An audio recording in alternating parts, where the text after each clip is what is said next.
guys, gals, non-binary pals, welcome to Board Game. The Game Show presents the WINterview, the only interview you can win. You, or probably not you, but, try. Might as well. I'm Bruce. Thanks so much for taking the time. This is our Season 1 finale episode. This is not our series finale. This is just our Season 1 finale. We are ending shows with this one because next week is Thanksgiving here in America. And then the month after, there are holiday parties for a lot of places. And I am a person that works at holiday parties, so I probably won't be available. So we're going to take off until the first or second week of January. It's just a quick note. A couple of things I want to talk about real fast that are going to be happening between now and the next WINterview. Because don't think, just because the WINterview isn't happening doesn't mean that I am not doing things places. So give me a second to pull some of those up. First thing I want to mention, everybody, this Saturday, I'm going to bring it up again. I'll bring it up right now. This Saturday, 4 p.m. East, 1 p.m. West, is the Sci-Fi Thunderdome Trials, sponsored by Cardboard Alchemy. On the Cardboard Alchemy YouTube channel, that's where you can find it. We will be playing live with the creators of Mission Catastrophe. They have written 12 sci-fi questions to test your sci-fi knowledge. And if you do well, you're going to go into the ring buzzer bash fight that we're going to have 2 weeks later for a chance to win fabulous prizes. Mission Catastrophe is on Kickstarter right now. If you check it out, you can get all the details for the contest, all the details for the prizes. But that will be, and you do not need to be in the Kickstarter to play. We just want you to show up, have some sci-fi fun, probably learn more than you were anticipating about Mission Catastrophe, because that's part of the reason we're doing it. But 12 sci-fi questions from 12 completely different sci-fi kind of subgenres. So there'll be a Star Trek and a Star Wars and a Galaxy Quest and a Red Dwarf and so whatever you like in there, there's going to be a little bit of it for you. The other thing I want to tell you about is the Spiel Foundation is doing this year's Spielathon for 2020. It will be over the weekend of December 11th and December 12th. Stephen from the Spiel and I are going to be co-hosting that together. It's going to be a night of fun and games, a chance to win prizes, and a chance to raise money for the Spiel Foundation. And their entire mission is they send games to senior centers and to schools and to hospitals to help children, to help the elderly. It's just a fantastic foundation and a fantastic way to promote play in all kinds of organizations. So that'll be another thing that I'm doing. And I'm going to mention those again before this is over, so don't you worry. Because you know what? I've waited too long. I have not introduced my guest yet, the person that you out there need to mind meld with. Let me bring on the show Jordan from No Cube Zone. Jordan, how are you doing? I'm well, Bruce. How are you? Not too bad. Not too bad. I don't normally have to do the full-throated push of stuff I'm doing. So I feel a little exhausted. Well, you did a great job. And yeah, I didn't know about that, the foundation for the games for the kids in the nursing homes. Yep. That's awesome. I love that. I want to have there be as little barrier to our hobby as possible for everybody. Oh, definitely. If you check it out at the Spiel, I don't know if you know the podcast. It's been around for forever. In the beginning, there were the waters and the trees and the Spiel and the dice tower, and that's all there was. But yeah, the Spiel Foundation, actually, the show is now technically a part of the foundation. That's how big the foundation's gotten. If you ever take a look at their Twitter at the Spiel, I think it's I hope I didn't get that wrong, Stephen, if you're out there. It's at the Spiel, I believe. A lot of the pictures you see are just boxes and boxes of games going out to places all over the world that want to open up game libraries for all of their different groups. It's just a super cool charity.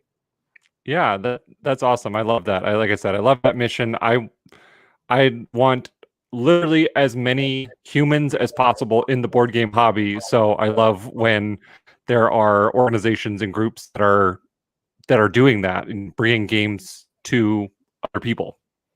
Indeed. Well, let's talk about one thing, because there's one kind of major sort of media thing that you do. So let's get into that. Let's cover that. And then we'll talk about all kinds of silliness after that. So you do No Cube Zone. Explain No Cube Zone to me past the very Rod Serling look of everything. Yeah. So we're hoping that we don't get a cease and desist from Jordan Peele's legal team anytime soon. But aside from that, so the No Cube Zone was kind of born out of with my two friends down in Springfield, Missouri area, Michael Conniff and Stephen Rippey. We had become friends through a Slack channel for a different podcast, actually, Okay. and then we'd met up at a few conventions, kind of built the friendship there, and then decided that we wanted to do a podcast. But we didn't want to necessarily talk about like new hotness games or like get into the strategy and things like that. So we wanted to make it more casual, talk about games we already have in our board game collections and why they're in our board game collections. Okay. And the No Cube Zone just happened to work with kind of the legally distinct from the Twilight Zone motif that we were going for there. The completely legally different Twilight Zone style graphics. Right. They're in the style of Twilight Zone, but understand CBS. They're very much not Twilight Zone. Very much so, yes. You would not confuse them if they were on a shop shelf. They're just, they're an homage, is really what they are. Yeah, exactly. And then I'll ask, what podcast was it that got you all together? It was Across the Board. Okay. I live in Omaha, Nebraska, and that's another one here in Omaha, Nebraska. I had a couple of guys that do it.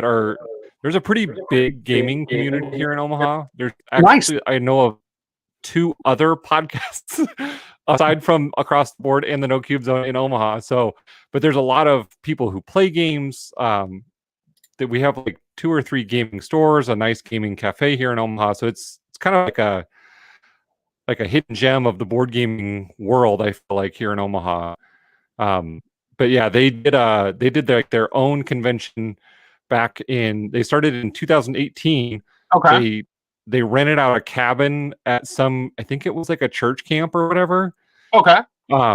So we all hung out in a cabin and played games all weekend. And I thought about that weekend the other day, and we had Operation Apple Juice. Because it was a church camp, they forbid us to have any sort of alcohol in the premise. We didn't necessarily adhere to that, so we had some apple juice that may have come in whiskey bottles. It was apple juice for the record. Oh wow, that's almost like the same start. I always joke about it that Unpub got the actual like big Unpub convention. So I showed up at like the last one no one knew anything about, which I think was 4. And it was essentially like at a church camp. Everybody fought because they made like really good soup and stuffed cabbage. And that was like the thing to know about. If you were like in the know, you'd grab the stuffed cabbage. And very much the same day, you couldn't drink it all there. And they largely kept it to just the day almost because of that. Like kind of everybody packed up tent stakes at night and took off at the end of the night because of that. And then it moved to Baltimore and got bigger, and people were drinking in the after hours. But yeah, I know exactly what you're talking about. Yeah. So we always say this is the only interview you can win. Let me put something up there and show you how you can win tonight. Let me share this other screen here so we can get everybody in. We're going to start the competition just a little while. If you know the show, you know what we're going to do. If not, it works like this. We have asked ahead of time, and by we, I mean me, have asked Jordan 20 questions. He got to pick the 10 he wants to talk about. They are 50-50 questions. I will let you know they lean very heavy on Thanksgiving because that is next week, and that's what I felt like asking about. There were actually a couple of topics, so I was trying to mix it up a little bit. It was more food heavy than normal, but you were given kind of some whole sets of topics you just avoided, and you stayed in like food and music a lot. A little bit. There, yeah. I had some reasons for the ones I picked. And that's why we give you 20. I want you to have reasons for all the ones you pick. But you're going to see tonight, it's a lot of food. Yeah, and that was my fault. I gave probably 50% more food questions than I ever give. And you took almost all of them. And then a lot of music questions tonight, more than I expected. Because normally I pepper a few in, and usually folks take like one of them. You were like, whatever music you have, I'll take, which I love because it's one of my favorite things to talk about. So if you want in on your device, whatever it may be, go to crowd.live, enter the code DFX6J. DFX6J will get you in the game tonight. Tonight's top prize is a cube. Here we go. I have one right here on the other side of what I'm doing. I got one too. There we go. It's the one I keep here at Command Central. And you can have any color you want. with any available attachments that it can have. This is your chance to get the cube that you want. Do you want Zombie Cube? It's yours. Do you want Space Cube? Grab Space Cube. Whatever you'd like. That prize is sponsored by the No Cube Zone. You'll see their logos all over every gosh darn thing. So once again, if you want in tonight, we're going to bring up the code a couple more times. I'm looking at the game right now. There is one person logged in. So if you, right now, that person just wins. If you log in now, you have a 50-50 chance by the odds of getting a piece of the action tonight. But let's pop out and keep talking. Now, as we started to get ready, we were talking about, I had to do a gig earlier. It's part of the reason, once again, that this is the season finale and we're going to start back up in January. It's because I'm doing a lot of events. So I'm sort of like, this is a nicer shirt than you normally see me do this show in. And then I had to throw a hat on because you came with that lovely hat there. So talk to me about what's going on here, because you know it's a topic I love. It is. So I am a big fan of podcasts. I mostly listen to podcasts, which is funny that I picked a bunch of music questions because I don't get into music a whole lot because I'm pretty much always listening to podcasts. Okay. I don't know. I think it was maybe you had kind of resurrected the Just Barely Sports podcast earlier this year, probably because 2020 is 2020. That's it. It reminded me I should get back to it. And I found it, and I quickly went back and listened to all of the episodes. And I'm convinced that minor league baseball is the most fun of any sport. Like they have all the fun. They keep it from everybody else. They really do seem to. I will note there are some occasional anomalies that will pop up out there. Like I went to an indoor football game that was amazing. At the halftime, they had a marching band of, I want to say it was 5 people. One of them on a guitar, and they played 80s hits. And finished the final countdown. And it was like 2 big drums and a guitar and a guitar that was just like nothing I've ever seen because it was so fantastically low rent that it was wonderful. That and if you ever catch yourself around minor league wrestling, like indie wrestling, there's some fun stuff there. But as far as something that's like actually organized, yeah, I think the minor leagues are where it's at. Yeah, and I mean, growing up in the Omaha area, Omaha is a minor league town, so yes, it is. Minor league baseball games were part of my life growing up. First they were the Omaha Royals. They were back in the day. They just stole the name from the big league company. But the other teams would come into town, and my parents would take my brother and I because it was cheap entertainment. Because no one ever really charges that much to get into a minor league baseball game. No. And then at one point they did a name contest, as I've heard on the Just Barely Sports, that seems to be a common theme with these minor league teams, is they'll do a contest to rename it. Yep. And they were renamed to the Golden Spikes. Oh, wow. Because Omaha's where the headquarters for the Union Pacific Railroad is. I had no idea. Yep. So the Union Pacific Railroad is headquartered here in Omaha. And this was like the start point for the railroad that went west from here to meet up in Utah to form the first transcontinental railroad. Wow. And like, I'm going to stop you for a second because I know there's more to this story because I know about your team names. But what I'm going to note is this is the beauty of minor league baseball. It's literally what you just did. Is what was the team name? Golden Spikes. Anytime you hear guys, gals, non-binary pals, if someone tells you the name of a minor league team and you don't understand it, just ask them. Because if they know, you're going to learn some amazing tidbit about the area. It works every time. The stupider the team name, where you're like, why in the hell? Why the Golden Spikes? It's right. We'll sit down for a second. And you're always going to learn something about the area. And that's one of the things that's so cool about what minor league teams do. So they're not the Golden Spikes anymore. Keep talking. Keep telling. No. So they were the Golden Spikes, and then they went back to being the Royals for a bit. Okay. Because they decided they didn't want to be the Golden Spikes anymore. They're like, let's just go back to the Royals. Okay. And then they moved the team because they were playing in Rosenblatt Stadium, which is also home to the College World Series. Okay. Yes, I was going to say I knew the name, but I didn't know why. It's College World Series. Yeah. So the College World Series was held there. So the city built a new ballpark in downtown Omaha, but the then Royals were not invited to use that stadium anymore. So they built another stadium outside of the city limits of Omaha.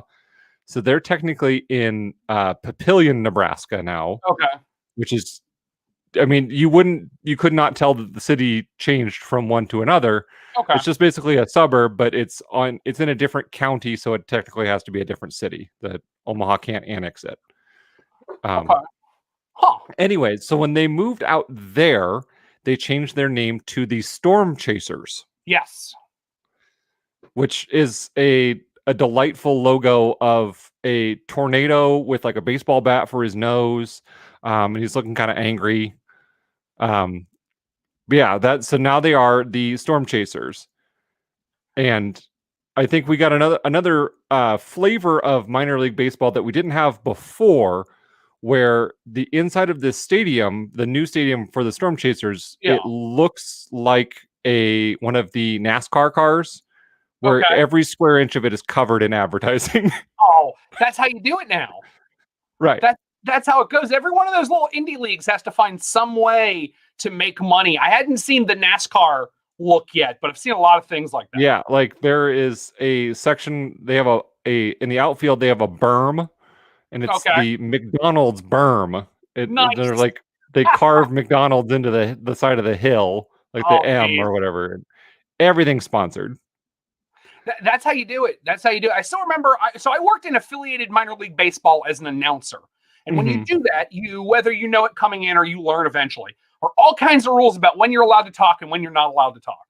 And it's a whole bunch and it becomes important because if you've ever been to a minor league game, what the announcer talks through, other than announcing like batters and new pitchers and like really important stuff is you do a whole bunch of ad reads where it's like, we'd like to thank the fine folks at McDonald's for coming out today. Remember, take your break today.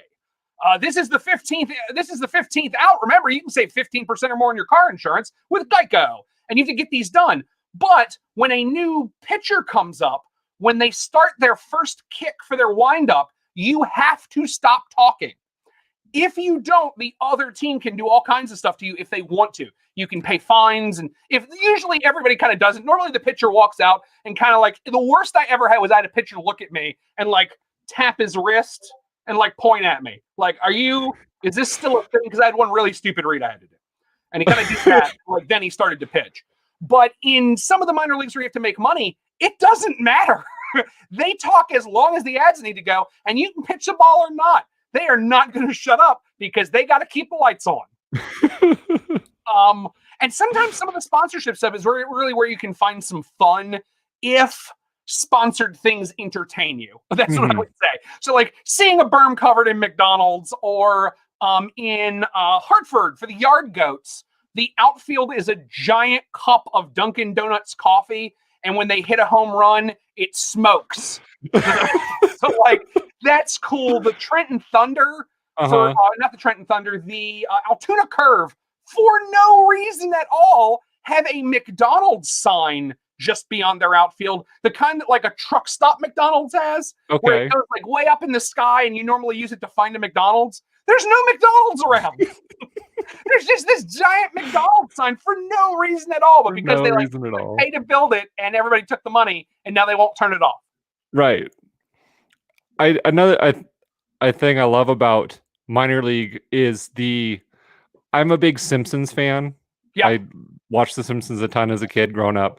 I love that the Albuquerque team is now the Isotopes because of The Simpsons. Like it makes me happy every time I think about it. And even in the episode when they have Homer, he's on he finds out they're going to move the team to Albuquerque, and then they make him a gimmick for them. He's hungry Homer.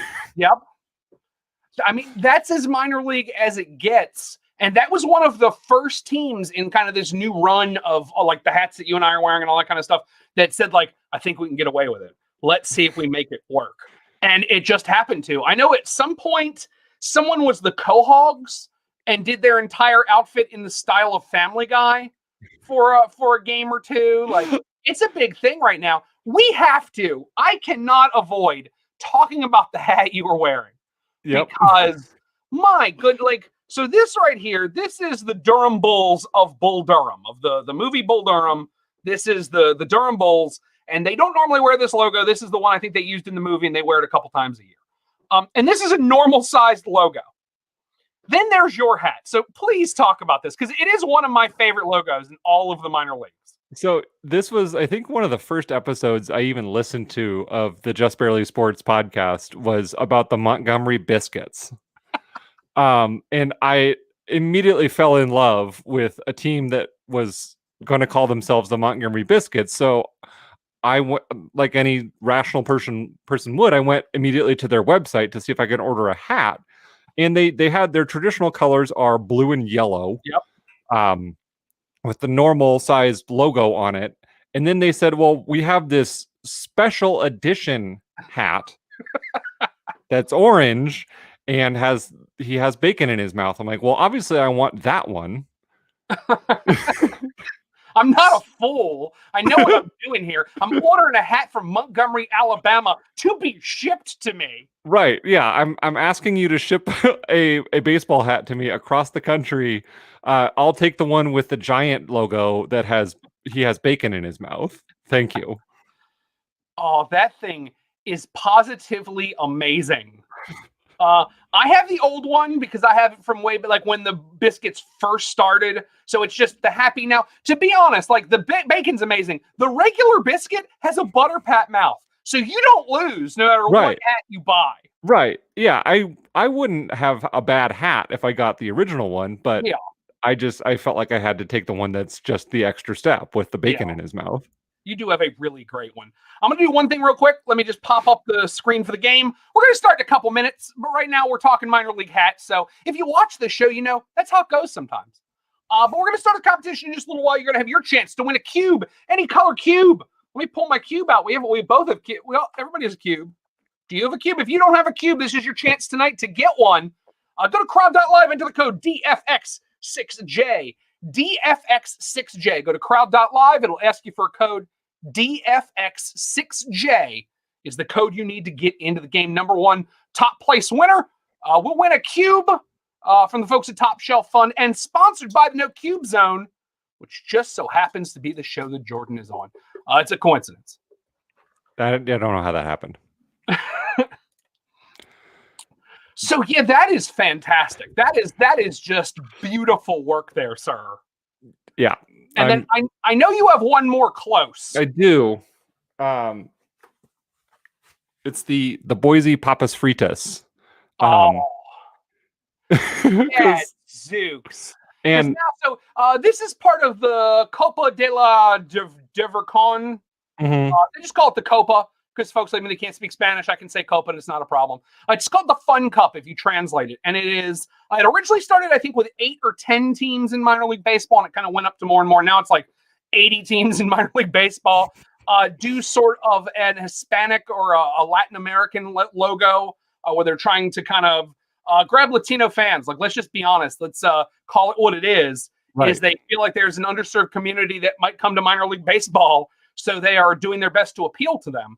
But it has made some amazing logos, including the Papas Fritas there.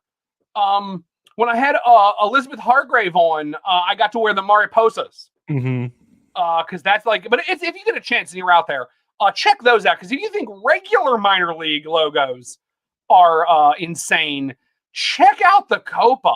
Because that's like every marketing team is like, what's the strangest thing we can get away with? Still feel like it has something to do with where we are and sell some hats. Right.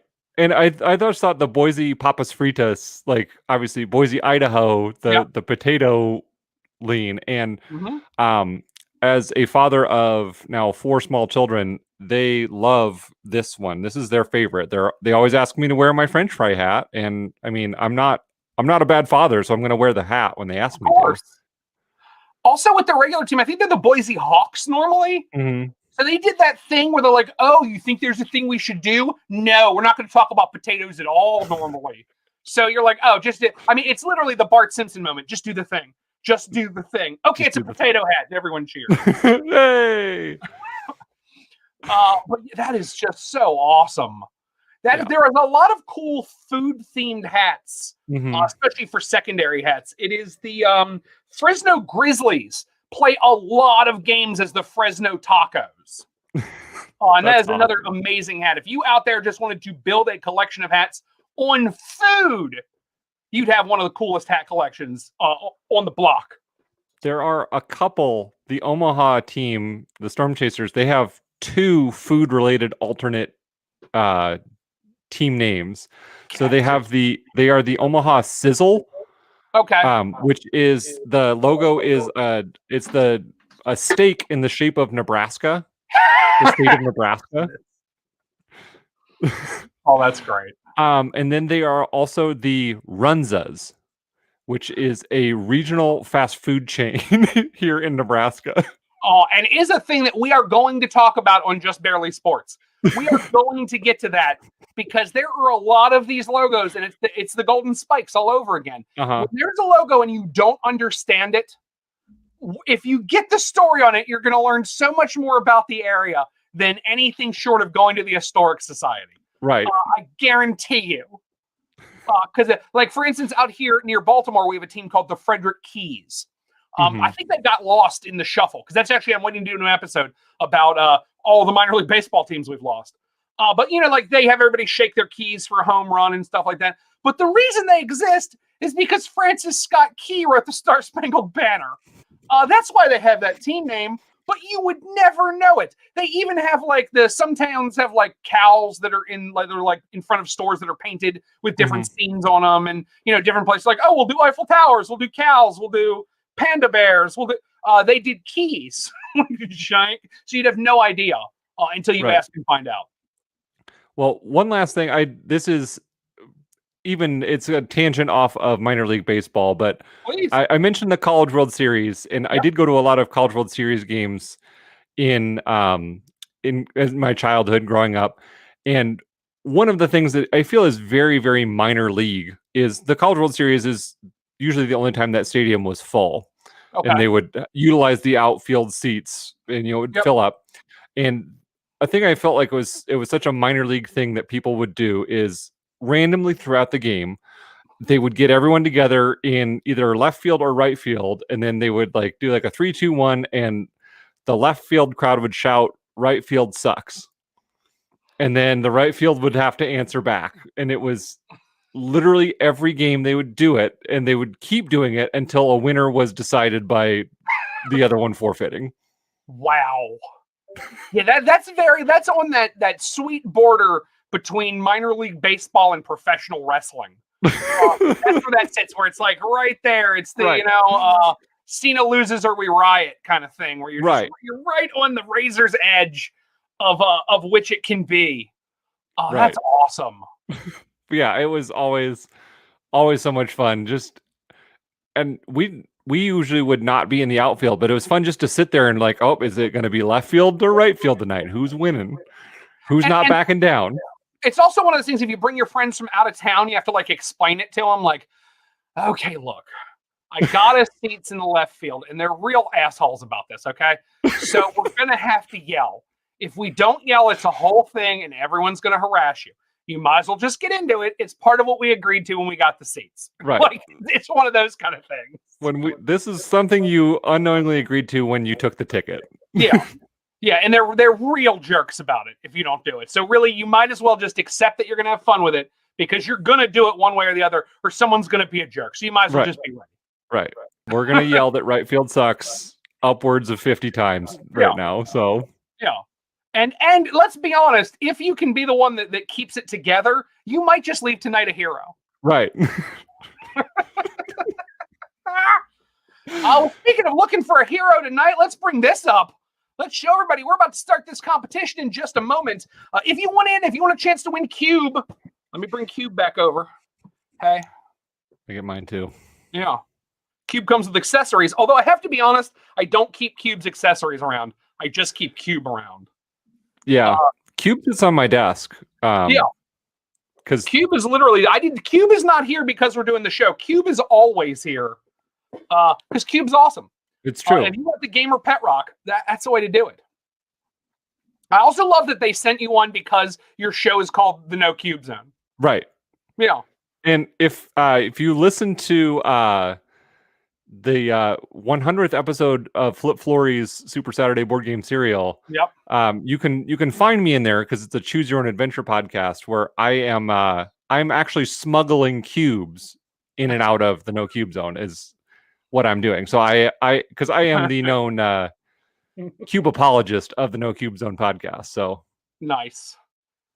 As a note to anybody that does not know about that, Flip Flory's Super Saturday board game serial, I always get that wrong, decided to do a full choose your own adventure for episode 100.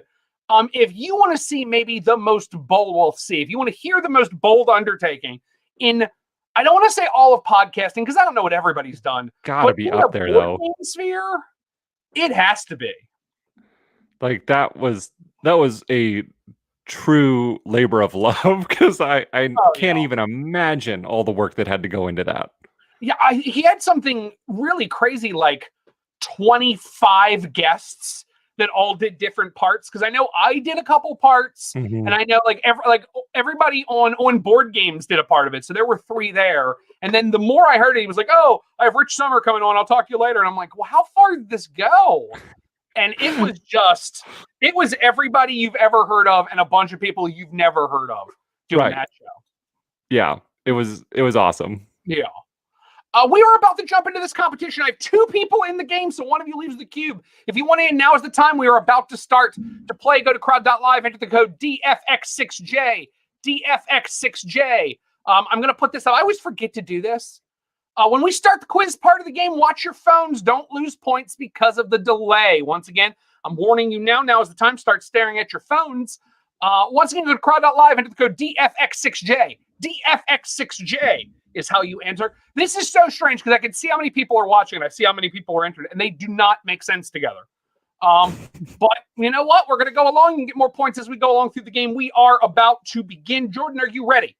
I am ready. Okay. Here we go. We're about to enter question number 1. Let's start that countdown. 10. There's never a 9.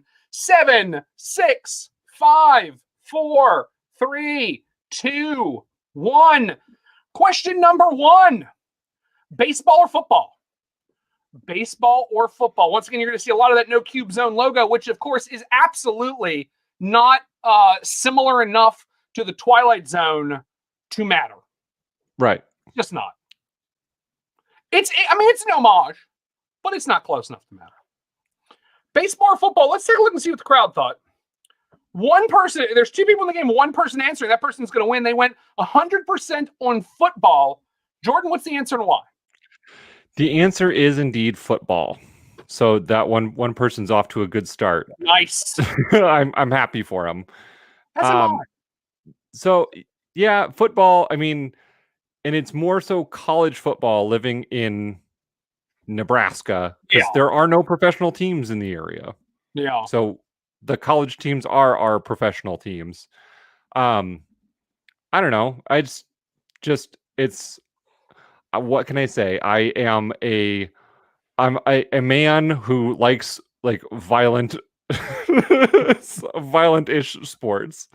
I do enjoy baseball though. I enjoy baseball's kind of like a thinking man's sport. Like there's a lot, I feel like there's some more strategy into it instead of football of just clobber the other guy.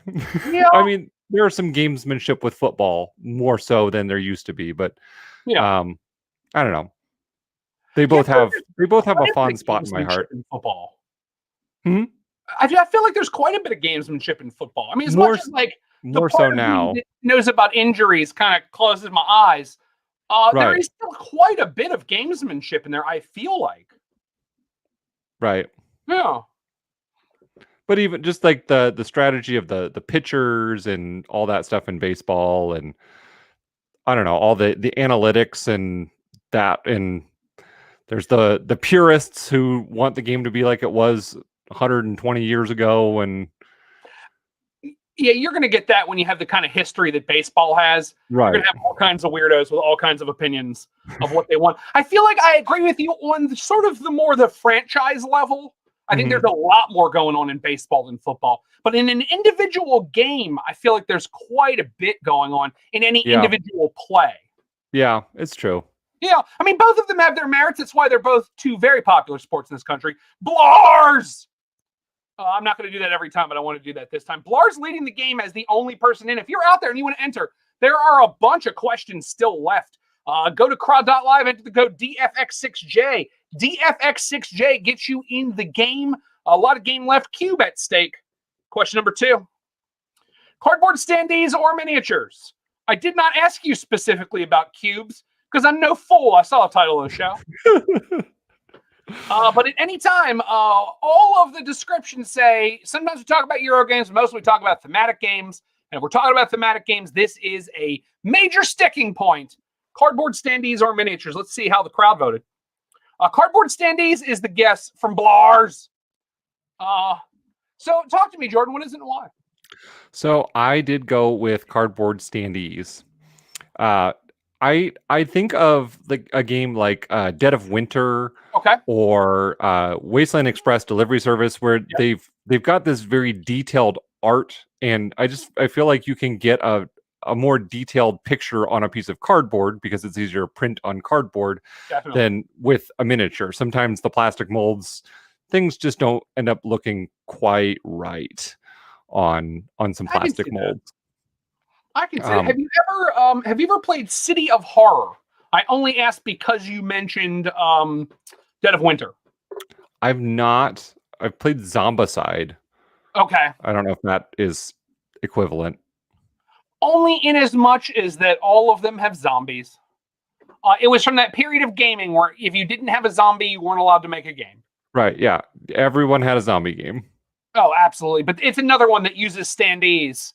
Cardboard standees and cardboard pieces. Actually has a 3-dimensional cardboard tower. Okay. That falls down at some point in the game. These zombies eventually crush the tower, and you literally take this huge paper tower and knock it down to show that it's fun. Down. Even further proving your point of that you can use those cardboard standees and really get a lot of flavor in a game with them. Yeah, that's a lot of fun. I like that. Yeah, it is super cool. More people in the game already. Let's take a look at the rankings. Blars, here's the good news. You got a 2-question head start. More people are in the game as we head into question number 3. You can still catch them, people. Oh, definitely. Learn from a book or learn from a video. This is one of those things in this hobby. We talk about this all the time. I even saw someone on Twitter asking the other day, would you would you be willing to accept a game where all it is a link to a video to learn how to play? I saw that too. And let's get into that. Let's first look at what the crowd has to say. And then I think you and I have a conversation to have. 2 out of 3 people going to learn from a video versus learn from a book. So, Jordan, then you know what I'm talking about. So what are your feelings on this?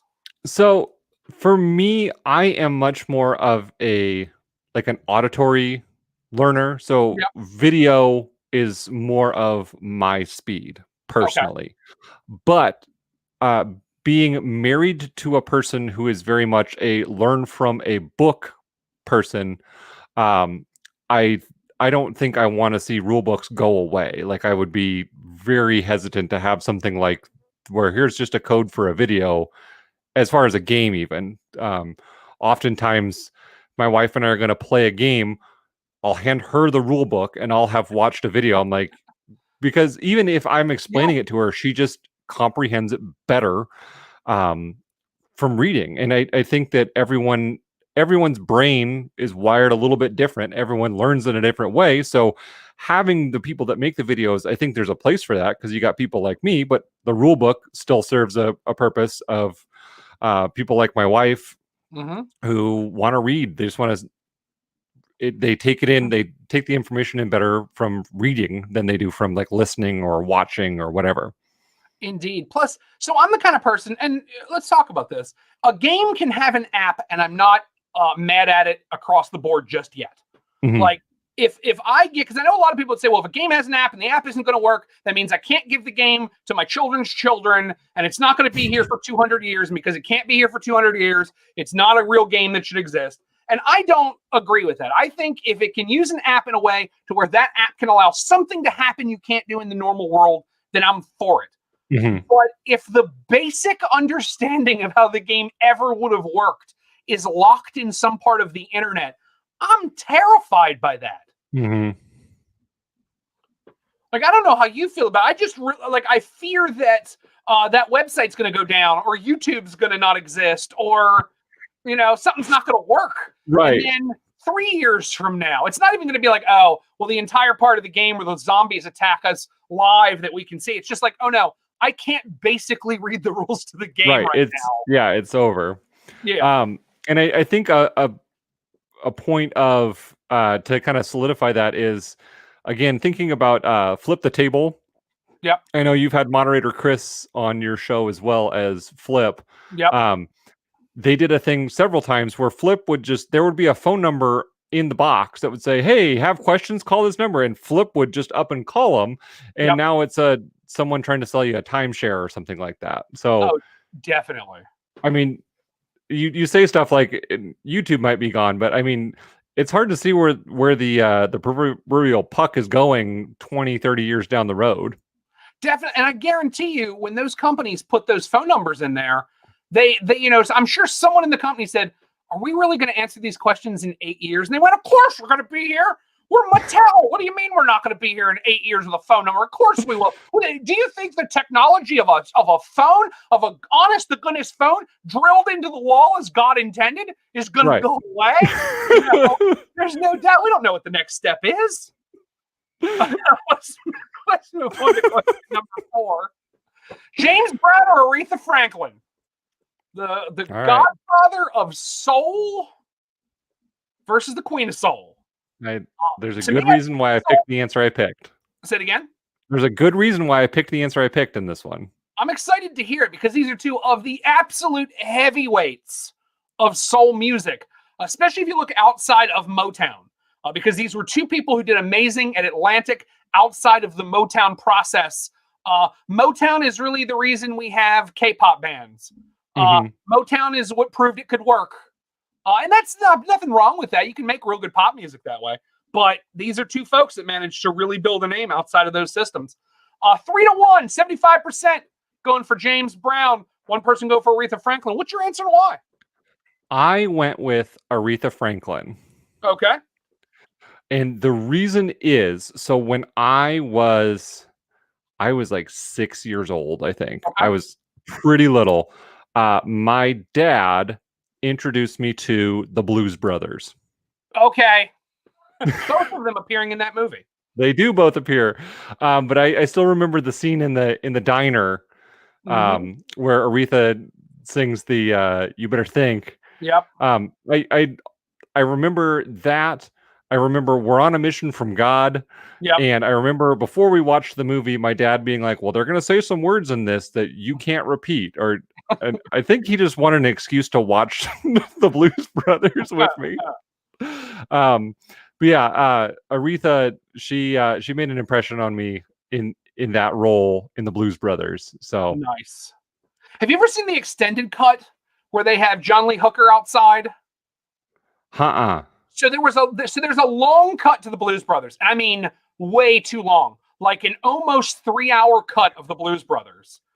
Because one of the things is Aretha Franklin can't lip sync. She's trash at it. So she had to just sing the song and they had to figure it out. And they had her do it a few times and eventually timed it. John Lee Hooker is actually just outside of the diner. When you see the whole thing put together, you suddenly realize it. They took him out entirely because he wouldn't even try to lip sync. Like Aretha tried and just isn't good at it. Just not a skill she has. She's a good singer. She's not a good lip syncer. John Lee Hooker just refused. So he just did a concert on a sound stage and they were like, we have no idea how we cut this in. So it was out until maybe 2002 or something. They reissued it and showed this whole concert he did outside for connected to nothing. No storyline. It's just the actual John Lee Hooker just doing a concert in front of a concert. Oh my gosh, that's awesome. But Also, so picture me then as 6 years old. The next day Yep. I go to school, and at recess, I go up to one of my friends. I'm like, hey, let's play the Blues Brothers. I'll be Elwood and you be Jake. And they looked at me like, what in the hell are you talking about? And then, like, so what year is this? This was it's in Roughly. the early 90s. Oh my god, yeah. Because that movie was what, 77, I think? Mm-hmm. Because I want to say I was probably watching it about the same time, but at that point I was in like middle school, maybe headed towards high school at that point. So at least it was like you kind of had some grasp of it, like of where it was in time, as opposed to when you're like 7 and you don't quite have an idea of where the timeline sits. Right. Yeah. I had no idea. It was just You're like, it's a cool thing. We're on a mission from God. Let's do this. The band. What's your problem? What's your problem, Tom? Right. Do you not understand? Do you not get it? And you're Jake, so you better be ready for Carrie Fisher. Right. Blar's leading the game with 206. Nora at 36. Peep Dish in the game at 23. Not Blar's. Also not getting any right. But don't worry, the points are about to go up. Just not on this question. Another 100 points on question number 5. AC/DC or Kiss? You took all the music questions this time. I sure did. AC/DC or Kiss? I feel like there's just like a whole genre that's kind of just AC/DC and Kiss. Like for me. For my money, I think Kiss might be the single greatest performing act of all time. Yeah. Everyone guesses AC/DC because I guess they're assuming you care about music or lyrics and not about face paint or fire breathing. So Jordan, talk to me. What's your answer and why? I did go with AC/DC. And that's because in high school I went through a bit of a rocker phase where I wanted to grow my hair out. I had hair down to about a little bit past my shoulder. Nice. Gets kind of curly, so I felt like I looked like one of the guys in AC/DC. Nice. So yeah, and I had my portable CD player that I walked to school with in high school that would listen to Highway to Hell and Dirty Deeds Done Dirt Cheap and nice. think I was way cooler than I actually was walking around listening to that. I mean, like you said, as an adult, I fully appreciate the theatrics that goes into Kiss. Like it's it's incredible the things that they did. Oh, there's no doubt about it. I think they're finally done touring because I think I saw their third final tour in like 98. They did 7 or 8 final tours. Because they love money. That's Kiss's favorite thing is money. But yeah, you want to see a show. Although I still remember I went to Kiss's like 4th final tour, and I left it and I was like, that was the greatest show I maybe have ever seen. I'm gonna go buy every AC/DC album because Kiss's music sucks. They have like 2 good songs and they sound exactly the same. And AC/DC has 9 good songs and they all sound exactly the same. But at least they've got 9 of them. They've got 9. They've got more songs that sound the same. But that's fine. That's fine. Sometimes you want Highway to Hell. Sometimes you want Big Balls. Do they necessarily sound drastically different? Nah. Not really. No. No. I'll be real honest. When Iron Man's flying through the sky shooting stuff to shoot to thrill, it could be Dirty Deeds. I don't care. It could be. Yeah, it very well could be. If you want cannons, you go with Those About to Rock. Yep. It's just those subtle things. There's actually an AC/DC pinball machine. And if you're out there and you're a pinball fan, you know, if you make a music pinball machine, always one of the things you have to do is unlock every song they've made. And with AC/DC, you really can't tell the difference. Like there's that one and the Metallica machine, you can't really tell with the Metallica machine what one you went for by listening to it. You're like, no, that's one where I need to make 3 loops. You don't really think about which Metallica song you just set off. Right.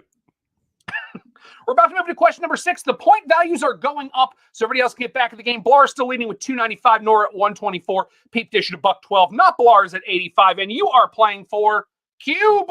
You can pick any color you want, any cube you want. Here we go, question number 6.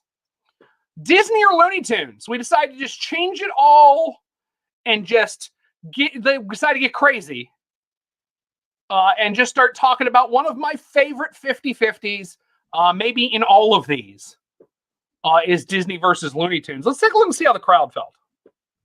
There we go. Everyone guesses Disney, nobody for Looney Tunes. What's your answer and why? I did go with Disney. And recency bias has something to do with it. Again, I mentioned I have kids, so Yep. I have consumed a lot of Disney recently. I've also been watching The Mandalorian recently.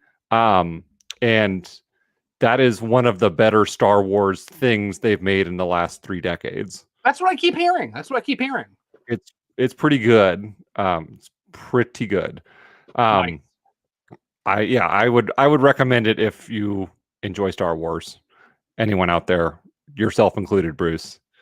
But Looney Tunes actually did have kind of a special place in my heart, because as a kid, when my mom did income taxes for a living, so from the months of January through like basically May, I didn't see her because she was always doing income taxes. Yep. So we spent a lot of time at my grandparents' house, and my grandparents, who grew up in the Great Depression, of course, weren't going to pay for a silly thing like cable. Of course. But they did have a VCR, and I had a VCR tape of, it was like classic Looney Tunes cartoons. Nice. So, we had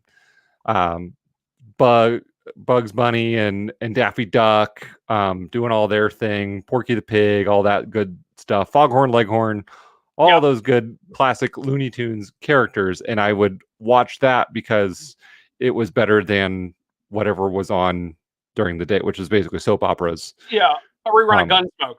Right. It's a weird thing about Looney Tunes. I learned this while being a trivia host, is whenever you ask anybody when they think Looney Tunes came out, everyone assumes it's about 15 years before they were born. Whenever that is they were born. It's the weirdest thing I've ever seen. Everyone just knows that Looney Tunes is older than them, but nobody thinks it's like from the 1940s. Right. That's the one thing I figured out. Well, I figured out it was from that time frame because I think probably because I was, again, at my grandparents' house, and my grandparents talk about, oh, this was around. I'm like, okay, I can. You're like, yeah, Zooks, okay. This is old. This is what you're telling me. Color.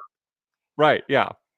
Looking at the scores, Blar's leading with 492, Peep Dish at 304, Nora at 303. It's a close fight for second place, although no prize for second place. Not Blar's at 85. We move on to question number 7. The points continue to go up, 300 points. Give or receive? You can interpret this however you want. But that's the question we asked with no framing whatsoever. Give or receive? That's all you got. That's all we got. Let's take a look. 3 people all guessing give. Jordan, what's your answer and why? I did say give. I've always been a little bit of a people pleaser. I like to make other people happy. And so giving gifts is one of those things. I don't know if you know of the 5 love languages, but gift giving is one of mine. Nice. And it is even better as a parent of small children, because they get absolutely geeked out about anything. Any gift that you give them, they're over the moon for it. Oh, that's and awesome. it's just fun to see that, like, that childhood, like just that excitement of something that I would view as trivial. Nice. So that's fun for me. Very cool. Let's take a look and see how many points we've given the players. Blar's at 767. Remember, not only answer correctly, answer fast. Nora at 582. Peep Dish at 562. Not Blar's at 85. Not Blar's. You can still get back in the game. Question number 8 for 500 points. Stuffing or mashed potatoes? Hey, folks, it's Thanksgiving next week.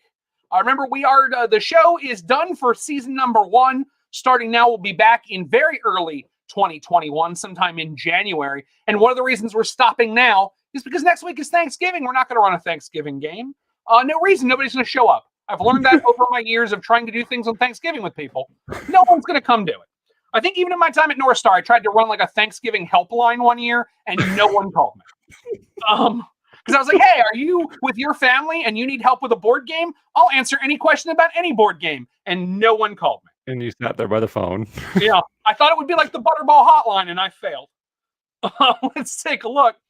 2-1 mashed potatoes over stuffing. Jordan, what's your answer and why? I did go with mashed potatoes. Oh.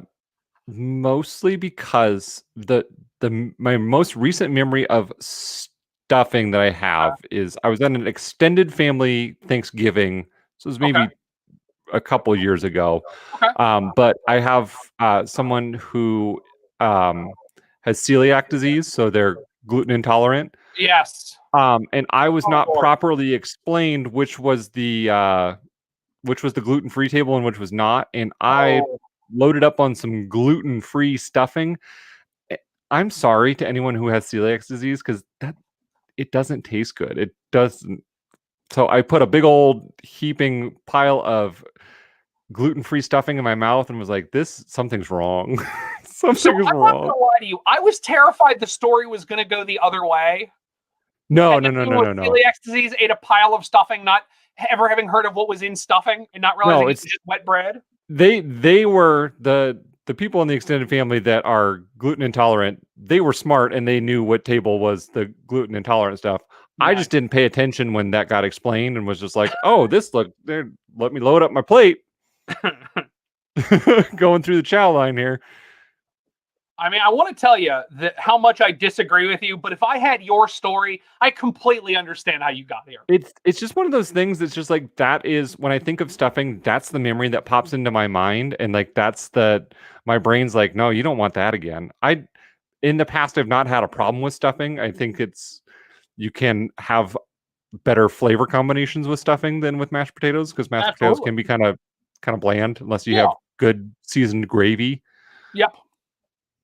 But again, gluten-free stuffing kind of spoiled it for me. I can completely understand. Let's take a look at the board real quick. Blar's leading with 1243. Nora at 810. Peep Dish at 562. Not Blar's at 85. I think everyone's still in the game other than Not Blar's, because question number 9 is worth 750 points. Here you go.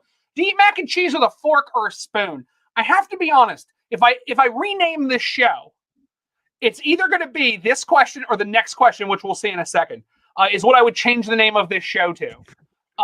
Do you eat mac and cheese with a fork or a spoon? I think could be a perfectly fine show title for what we do here.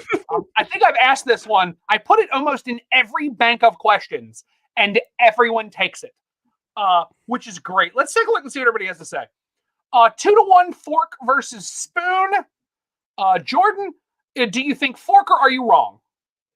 I picked fork. Because you're right. Yep.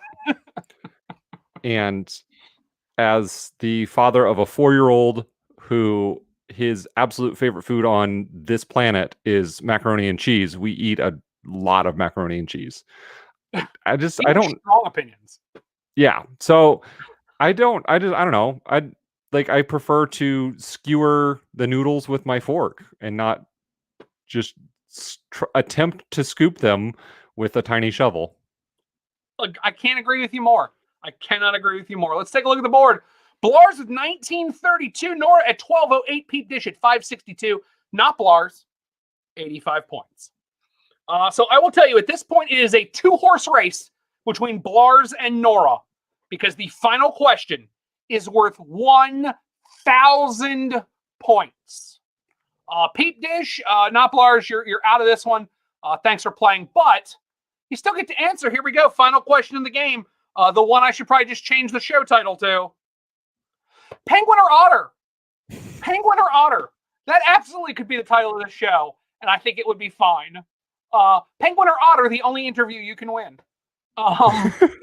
It's taken the whole season to hone this question to the ultimate combination that makes everyone fight. Is it penguin or otter? Here's what the crowd thought.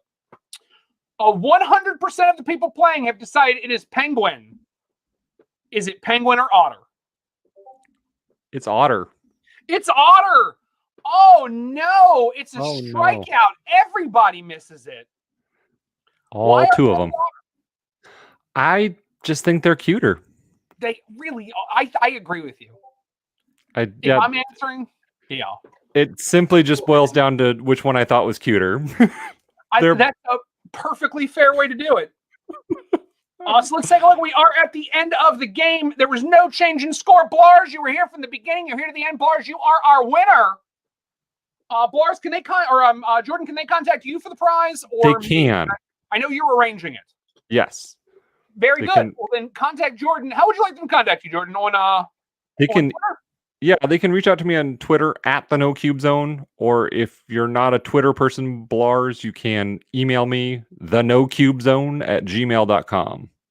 Blars, congratulations! You now are part of the cool kids. You have a cube. I'm going to note a couple things up here real quick before we get done. Once again, this Saturday, 4 p.m. East, 1 p.m. West, 10 p.m. if you're in the UK. I think maybe 9 in the morning if you're in Australia. I don't know. It's the Sci-Fi Thunderdome Trials, sponsored by Cardboard Alchemy. It will be on the Cardboard Alchemy YouTube channel.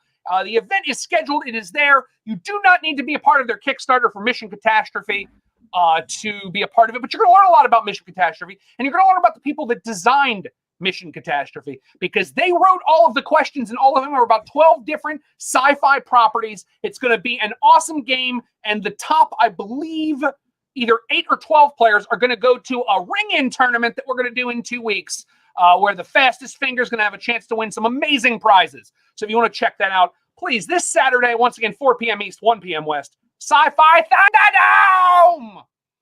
Also, if you care about charities, that's sure a segue I can use.